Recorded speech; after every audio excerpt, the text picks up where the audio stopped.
kata bangkit itu tidak ada. Tidak ada kata menyerah, tidak ada kata putus asa.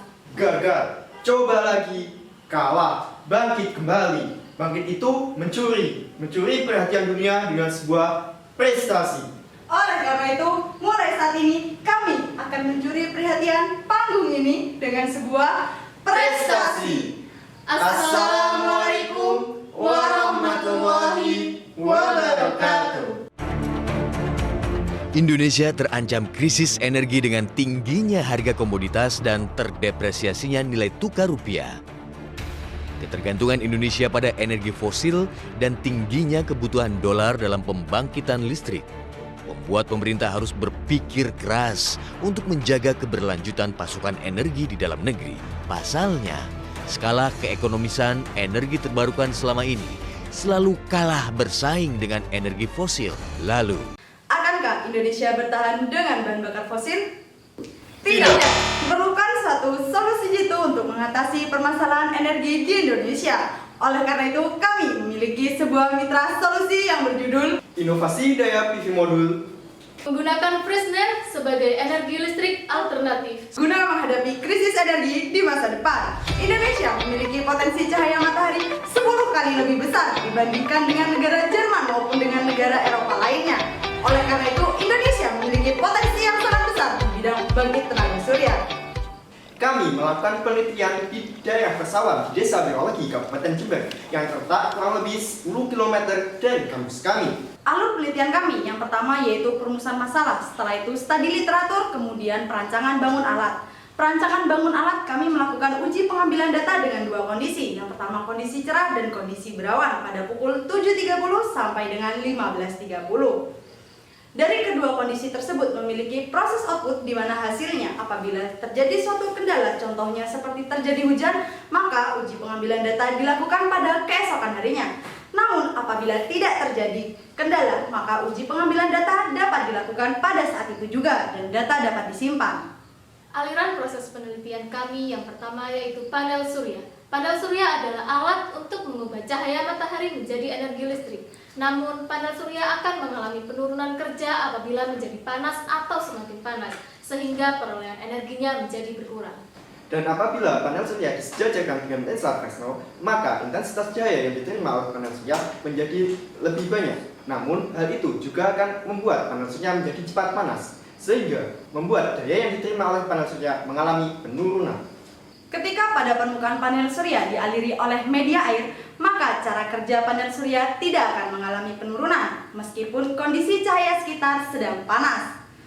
Karena sifat dari air sendiri yaitu lebih sulit untuk menyerap kalor. Pada penelitian kami menggabungkan Fresnel lens, panel surya, dan media air yang dipasang secara sejajar atau horizontal dan berfungsi memusatkan cahaya matahari yang diterima oleh panel surya. Namun, untuk mengoptimalkan panel surya yang semakin panas akibat Fresnel lens, kita dapat mengalirinya menggunakan media air. Dari penggabungan kedua konsep tersebut, kami melakukan uji pengambilan data. Yang pertama yaitu uji iradiasi. Uji iradiasi dapat kita lihat pada pukul 11. Di tabel kita tahu bahwa iradiasi A sebesar 954 dan pada panel B sebesar 848.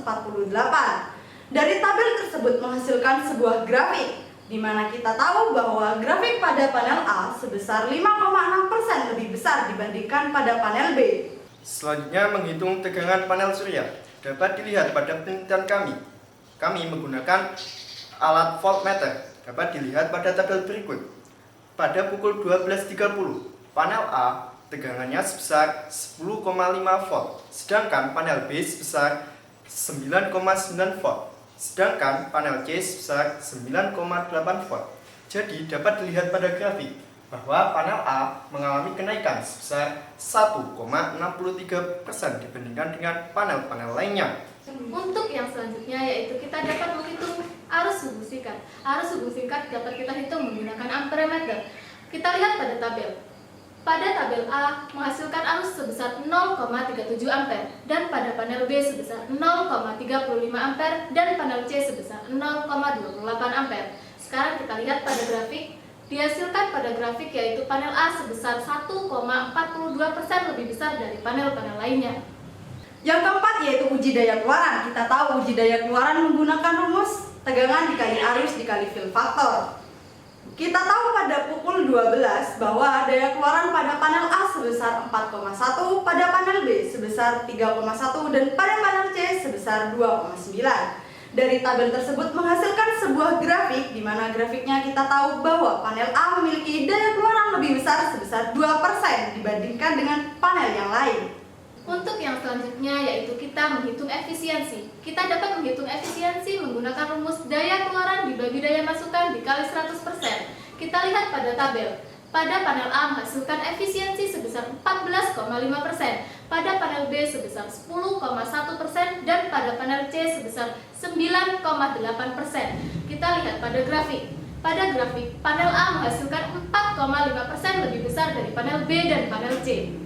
Jadi ketika kedua konsep tersebut digabungkan, maka memiliki kelebihan 4,5% lebih besar dibandingkan dengan panel surya yang lain. Oleh karena itu, inovasi ini memiliki peluang yang sangat besar di bidang pembangkit tenaga surya. Saya Angel Ardila. Saya Abdul Jalil. Saya Ika Andani. Wassalamualaikum warahmatullahi wabarakatuh.